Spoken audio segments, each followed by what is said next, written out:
Hello दोस्तों, हमारे YouTube channel शेयरपोल में आप सबका स्वागत है। आज के वीडियो में हम फाइनेंशियल मार्केट के अनोखे दुनिया में जा रहे हैं, विशेष रूप से स्टॉक मार्केट, फॉरेक्स मार्केट और क्रिप्टो करेंसी मार्केट के मुख्य डिफरेंसेस को समझेंगे। हम समझेंगे ये तीनों मार्केट क्या है, इन सब का काम क्या है, इन सब का हिस्ट्री क्या है, एडवांटेज डिसएडवांटेज क्या है, रेगुलेटरी बॉडी कौन कौन है, मतलब मार्केट को कौन कौन चलाता है, हमें किस मार्केट में काम करना चाहिए और क्यों, और भी बहुत सारी डीप सीक्रेट बातें।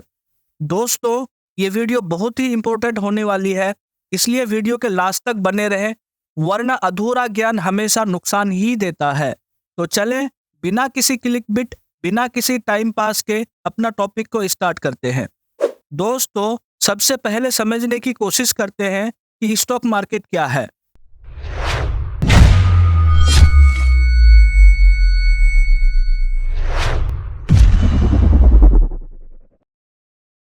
दोस्तों, शेयर मार्केट वह जगह है जहां पर इंडिविजुअल्स यानी पब्लिक और इंस्टीट्यूशन कंपनीज के शेयर्स खरीदते हैं और बेचते हैं। शेयर मार्केट का असल उद्देश्य यह है कंपनीज के पैसा जमा करने के प्रोसेस को आसान बनाना। यानी अगर कोई कंपनी ऐसा सोचता है कि उनको अपने कंपनी को एक्सपेंड करना है, या कोई नया R&D पे काम करना है, या कोई न्यू प्रोडक्ट को मार्केट में लॉन्च करना है, या अपनी कंपनी का डेट चुकाना है मतलब लोन चुकाना है, या कोई और अलग कारणों की वजह से ओपन मार्केट से उन्हें पैसा जमा करने की जरूरत पड़े, तो ऐसे कंडीशंस में अगर उनके पास पैसे कम पड़ रहे हैं तो वो अपने कंपनी को स्टॉक मार्केट में IPO के थ्रू रजिस्टर करते हैं और अपनी कंपनी के शेयर्स को पब्लिकली बेचते हैं, और इन्वेस्टर्स इन कंपनियों के शेयर्स को खरीद कर मुनाफा कमाते हैं। कंपनीज का अपने शेयर्स को स्टॉक मार्केट में बेचना और इन्वेस्टर्स का इन कंपनीज के शेयर्स को खरीद कर मुनाफा कमाना, ये प्रोसेस इतना फेमस है आज के डेट में स्टॉक मार्केट ग्लोबल इकोनॉमी का एक महत्वपूर्ण हिस्सा बन गया है, जहां पर कंपनीज को बहुत आसानी से पब्लिक से पैसे मिल जाते हैं और इन्वेस्टर्स इन कंपनीज के शेयर्स को खरीद कर मुनाफा कमाते हैं। दोस्तों, स्टॉक मार्केट की कहानी 1700 सेंचुरी में शुरू हुआ था। नीदरलैंड एम्स्टर्डम की डच ईस्ट इंडिया कंपनी, जिन्होंने दुनिया में पहली बार अपनी कंपनी के शेयर्स पब्लिक के सामने बेचे थे, वहां से प्रक्रिया शुरू हुआ और धीरे धीरे पूरी दुनिया में फैल गई। आज के डेट में कहा जाए तो दुनिया में हर कंट्री के पास अपना एक स्टॉक एक्सचेंज है।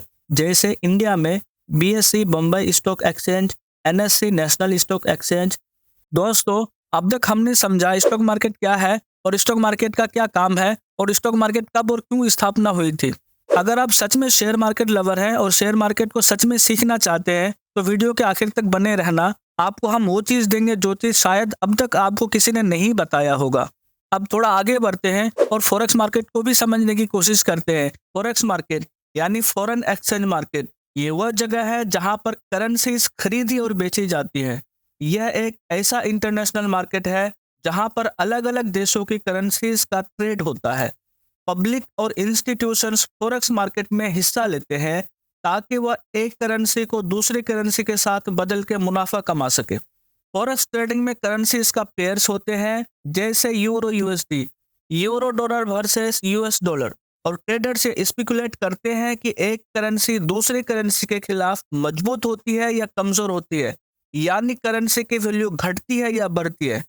फॉरेक्स मार्केट 24x5 चलता है, मतलब मंडे से फ्राइडे तक 24 घंटा चलता है, क्योंकि यह एक ग्लोबल मार्केट है और यह दुनिया के सबसे बड़े और लिक्विडिटी से भरपूर फाइनेंशियल मार्केट में से एक है। ट्रेडर्स में बैंक, फाइनेंशियल इंस्टीट्यूट, कंपनीज और इंडिविजुअल इन्वेस्टर्स भी शामिल होते हैं, जो करेंसीज की वैल्यू में होने वाले उतर चढ़ाव का फायदा उठाने के लिए ट्रेड करते हैं। करेंसी वैल्यूज के बदलने में बहुत सारे कारण होते हैं, जैसे financial data, political activity, geopolitical activity और मार्केट सेंटीमेंट। दोस्तों, और भी बहुत सारे कारण होते हैं जिसके बारे में हम फिर कभी डिटेल्स में बात करेंगे। फॉरेक्स मार्केट सदियों से चली आ रही एक आकर्षक यात्रा है। यह सब प्राचीन ट्रेडिंग सेंटर्स में शुरू हुआ था, जहां पर कंपनीज के इंटरनेशनल बिजनेसेस को सुविधाजनक बनाने के लिए अलग अलग देशों के करेंसीज का एक्सचेंज किया जाता था। फॉरेक्स ट्रेडिंग की जगह मिडिल युग में सिल्क रूट्स और मार्को पोलो के प्रसिद्ध अभियानों के समय देखी जा सकती है। व्यापारी अनरजिस्टर्ड ब्रोकर के थ्रू करेंसीज को एक्सचेंज किया करते थे। फास्ट फॉरवर्ड करते हैं, नहीं तो वीडियो बहुत लंबा हो जाएगा। वैसे अगर आप लोगों को forex trading history full details के साथ चाहिए तो कमेंट बॉक्स में बताएं। 19th सेंचुरी में जब एक से दूसरे कंटिनेंट्स के बीच कम्युनिकेशन बढ़ने लगे, फाइनेंशियल लेन देन बढ़ने लगे, जैसे इंपोर्ट एक्सपोर्ट बिजनेसेस, जिससे अलग अलग कंटिनेंट्स के फाइनेंशियल हब्स को जोड़ते हैं, इन सब को नजर में रखते हुए फॉरेक्स एक्सचेंज मार्केट की स्थापना हुई थी। 1971 में एक महत्वपूर्ण घटना, जिसे हम लोग निक्सन शॉक के नाम से जानते हैं, जब ब्रिटन वुड्स सिस्टम को समाप्त कर दिया गया और फ्लोटिंग एक्सचेंज रेट को जारी किया गया, जिससे आज का मॉडर्न फॉरेक्स मार्केट चिन्हित हुआ। अब फॉरेक्स मार्केट 24/5 चलता है, मतलब 24 घंटा हफ्ते में 5 दिन, मंडे से फ्राइडे, जो दुनिया भर के ट्रेडर्स के लिए बहुत वोलेटाइल और अपॉर्चुनिटीज प्रदान करता है। इससे आसानी से कोई भी करेंसी एक्सचेंज हो जाती है, मींस बहुत जल्द बायर्स और सेलर्स मिल जाते हैं। जियोपॉलिटिकल इश्यूज, फाइनेंशियल इवेंट्स और इकोनॉमिकल इंडिकेटर्स ट्रेडर्स के लिए फॉरेक्स मार्केट को ट्रैक करने में आसान बनाता है। दोस्तों, अब तक हमने समझा स्टॉक मार्केट क्या है, फॉरेक्स मार्केट क्या है। अब थोड़ा आगे बढ़ते हैं और समझने की कोशिश करते हैं कि क्रिप्टो करेंसी मार्केट क्या है। क्रिप्टो करेंसी क्या है?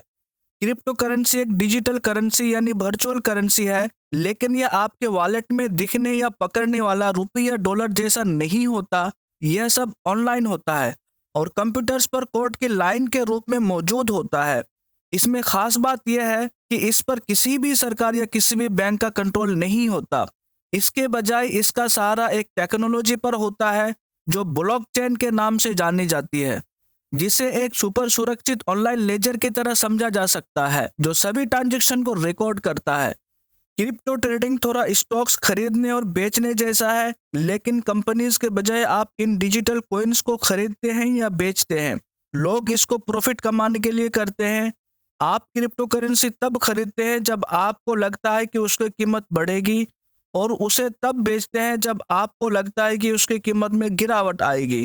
क्रिप्टो करेंसी एक डिजिटल इन्वेस्टमेंट जैसा है। ध्यान रहे, क्रिप्टो करेंसीज बहुत ही वोलेटाइल होते हैं, यानी उनकी कीमत कम समय में बहुत ज्यादा बदलती रहती है। इसका मतलब है कि यह आपके पैसे के लिए एक रोलर कोस्टर राइड जैसे हो सकता है। और याद रहे, सभी देशों में क्रिप्टो करेंसीज के लिए अलग अलग रूल्स एंड रेगुलेशंस मौजूद है, इसलिए ट्रेडिंग करने के लिए अपने स्थानिक रूल्स एंड रेगुलेशंस को जान लेना बहुत जरूरी है। जैसे इंडिया में 2023 से पहले क्रिप्टो ट्रेडिंग लीगल नहीं था। 2023 मार्च के बाद क्रिप्टो ट्रेडिंग लीगल है, बट आपके प्रॉफिट का 30% टैक्स गवर्नमेंट लेता है। और भी कई रूल्स एंड रेगुलेशन होंगे जो आप अपने फाइनेंशियल एडवाइजर से पता कर लें। क्रिप्टो करेंसी का इतिहास डिजिटल दुनिया की एक खूबसूरत कहानी है। यह सब 2008 में शुरू हुआ, जब सतोशी नाकामोटो नाम के एक रहस्यमयी व्यक्ति ने ब्लॉकचेन टेक्नोलॉजी पर आधारित एक डिसेंट्रलाइज्ड करेंसी यानी वर्चुअल करेंसी बिटकॉइन को दुनिया के सामने पेश किया। 2009 में बिटकॉइन पब्लिकली इंट्रोड्यूस होने की वजह से दुनिया में पहले क्रिप्टो करेंसी का जन्म हुआ। शुरुआत में क्रिटिसिज्म का सामना करने के बाद बिटकॉइन ने धीरे धीरे रफ्तार पकड़े। शुरुआती दौर में बिटकॉइन का इंटरेस्ट दिखाने वालों ने इसके साथ एक्सपेरिमेंट किया। मई 2010 तक दुनिया में पहली बार बिटकॉइन का ट्रांजैक्शन हुआ, जिसमें किसी ने 10,000 BTC के बदले 2 पिज्जा खरीदे थे। जिस ट्रांजैक्शन ने नवजात करेंसी का किस्मत को उजागर किया। बिटकॉइन के सफलता ने अल्ट कॉइन और नेम कॉइन जैसे वर्चुअल करेंसी के निर्माण को भी प्रेरित किया। इसके बाद गॉक्स इमर्ज जैसे क्रिप्टो करेंसी एक्सचेंज बना। इसके बाद डिजिटल एसेट्स का ट्रेडिंग करना बहुत ही आसान हो गया। 2013 से 2017 तक बिटकॉइन की कीमत बढ़ने और मीडिया का ध्यान बढ़ने के साथ साथ क्रिप्टो करेंसी मार्केट बहुत तेजी से पूरी दुनिया में फैलने लगा। Initial coin offering, ICO, regulatory bodies development और इंस्टीट्यूशनल इंटरेस्ट बढ़ने के साथ साथ क्रिप्टो करेंसी पूरी दुनिया में फैल गया। क्रिप्टो करेंसी आज के डेट में बहुत सारे मामलों में यूज होने लगी है, जिसमें डेफी प्लेटफॉर्म्स और NFTs भी शामिल है, जो फाइनेंशियल और डिजिटल दुनिया को नया आकार दे रहा है। क्रिप्टो करेंसी का इतिहास टेक्नोलॉजी का पावर और ह्यूमन इनोवेशन का एक जीता जागता मिसाल है। दोस्तों, आपने नोटिस किया होगा कि जिस टॉपिक पे हम बात कर रहे हैं, उस टॉपिक पर अगर A to Z full detail के साथ बात करेंगे तो वीडियो थोड़ा लंबा हो जाएगा। इसलिए हमने फैसला किया है कि हम इस वीडियो को कुछ छोटे छोटे पार्ट में डिवाइड करेंगे। हर पार्ट में हम एक स्पेसिफिक एस्पेक्ट कवर करेंगे, जिससे आपको सीखने में आसानी होगी और वीडियो देखने में भी मज़ा आएगा।